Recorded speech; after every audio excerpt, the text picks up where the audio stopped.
In this tutorial, I'm going to show you how to embed a product from Gumroad on your website.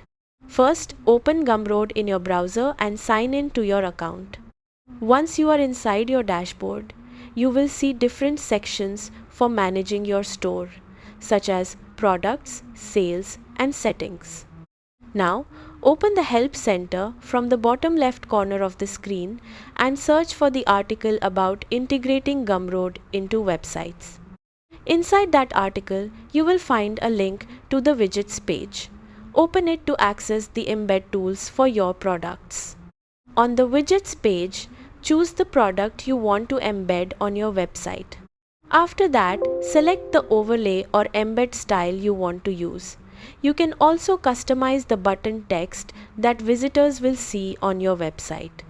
Once everything looks good, click Copy Embed Code. Now, simply paste this code into your website where you want the Gumroad product or purchase button to appear.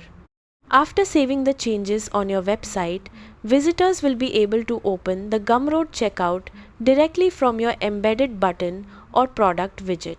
And that's how to embed a Gumroad product on a website. Thanks for watching and goodbye.